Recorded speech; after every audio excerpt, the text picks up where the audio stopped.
Shalom, Bapak Ibu Saudara yang dikasihi Tuhan Yesus. Kembali kita akan bersama-sama merenungkan firman Tuhan di dalam renungan malam GKPA Penjernihan. Selasa 18 Juni 2024. Sebelumnya mari kita berdoa.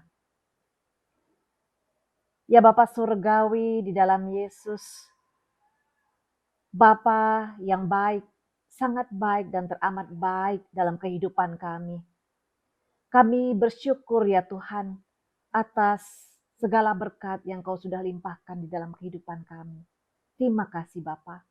Sebentar kami akan bersama-sama merenungkan firman-Mu. Dialah Roh Kudus-Mu yang memimpin kami sehingga kami boleh mengerti setiap kebenaran yang akan disampaikan. Dalam nama Yesus kami berdoa. Amin. Bapak Ibu yang terkasih di dalam Yesus, nats kita pada saat ini terambil dari Roma 5 ayatnya yang kelima. Saya akan bacakan untuk kita. Dan pengharapan tidak mengecewakan karena kasih Allah telah dicurahkan di dalam hati kita oleh Roh Kudus yang telah dikaruniakan kepada kita. Amin. Tema kita pada saat ini adalah karya Roh Kudus.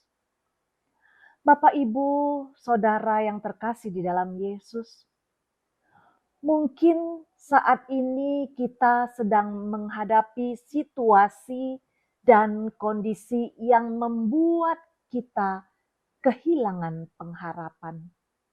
Oleh karena berbagai pergumulan hidup atau penderitaan, baik dalam kehidupan keluarga, pekerjaan, sakit penyakit, kekecewaan, dan berbagai penderitaan lainnya. Pertanyaannya, benarkah penderitaan berarti ketidakadaan kasih dan kebaikan Allah? Sehingga bisa saja membuat orang Kristen meragukan kasih Allah. Tentu jawabannya adalah sama sekali tidak. Paulus justru mengajarkan bahwa dengan adanya kesengsaraan merupakan sarana pembuktian kasih Allah. Jika penderitaan itu disikapi dengan tepat, karena penderitaan mendewasakan karakter kita. Sehingga pada akhirnya malah mengokohkan pengharapan kita kepada Allah. Bila kita lihat ayat sebelumnya, yaitu di ayat 3 dan 4, bahwa dari kesengsaraan menuju pada ketekunan yang menimbulkan tahan uji dan pengharapan. Dalam ungkapan yang lebih sederhana dan praktis, iman seseorang menjadi matang melalui kesengsaraan. Bapak, Ibu, Saudara terkasih di dalam Yesus, hal itu tentunya didasari karena orang percaya mengalami kasih Allah di dalam hati mereka melalui Roh Kudus. Khususnya pada masa-masa sulit. Kata kerja dicurahkan, menyatakan suatu karya Roh Kudus yang terus-menerus memenuhi, bahkan membanjiri hati kita dengan kasih-Nya. Pengalaman akan kasih Allah yang senantiasa hadir ini menopang kita dalam penderitaan dan meyakinkan kita bahwa pengharapan akan kemuliaan yang mendatang bukanlah harapan kosong, tetapi kedatangan Kristus untuk kita adalah janji yang pasti. Pada bacaan kita saat ini di ayat yang kelima, sekali lagi saya akan membacakan. Dan pengharapan tidak mengecewakan, karena kasih Allah telah dicurahkan di dalam hati kita oleh Roh Kudus yang telah dikaruniakan kepada kita. Ada kata tidak mengecewakan. Tidak mengecewakan bisa juga diartikan secara literaturnya adalah tidak mempermalukan.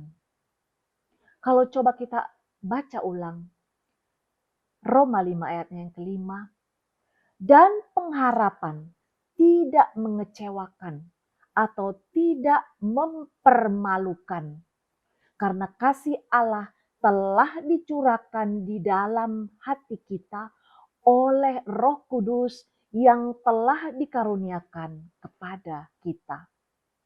Bapak, Ibu, Saudara yang terkasih di dalam Yesus, kapankah kasih itu mulai mengalir dalam diri kita?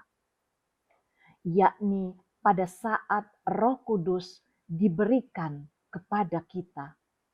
Dengan kata lain, tak kala Roh Kudus mempertobatkan kita. Roh Kudus dalam proses pertobatan membuat kita menjadi anak-anak Allah. Status inilah yang membuat kita merasa tenang dan nyaman.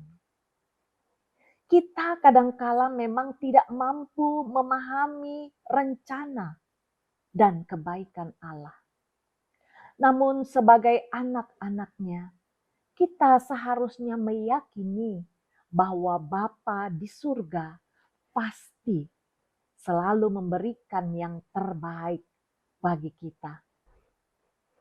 Pengharapan yang kita miliki adalah pengharapan yang kuat, sebab pondasinya bukan pada diri kita, tetapi berpondasi kepada pembenaran yang sudah Tuhan kerjakan atau karyakan untuk kita.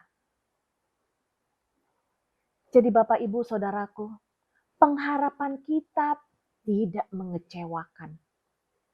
Bukan karena kita hebat, tetapi karena kasih Allah telah dicurahkan di dalam hati kita. Perenungan ini tentunya dapat membuat kita kembali bersuka cita dan bersemangat di dalam pengharapan. Ibrani 6 ayat yang ke-19 mengatakan, pengharapan itu adalah sauh yang kuat dan aman bagi jiwa kita yang telah dilabuhkan sampai ke belakang tabir. Amin. Yesus memberkati. Mari kita berdoa. Kembali kami naikkan syukur kehadapan-Mu ya Allah Bapa, atas kebenaran firman-Mu yang kembali mengingatkan kami. Kami senantiasa mau Tuhan di dalam pengharapan kepada Engkau, karena kami yakin percaya pengharapan yang daripada Tuhan tidak mengecewakan, tidak mempermalukan kami Tuhan. Biarlah itu ya Bapa terus boleh kami pegang di dalam hati dan pikiran kami, sehingga termeterai di dalam eloh hati kami. Terima kasih Yesus yang baik. Kami yakin dan percaya Engkau yang membuat kami boleh senantiasa merenungkan serta melakukannya dalam kehidupan kami. Baik dalam keadaan, dalam pergumulan pun Tuhan, kami tetap berpengharapan kepadamu. Terima kasih Tuhan Yesus yang baik. Terima kasih, ampuni dosa dan kesalahan kami. Apabila selama ini kami tidak mengandalkan Engkau. Dalam Yesus kami berdoa. Amin. Shalom, Yesus memberkati.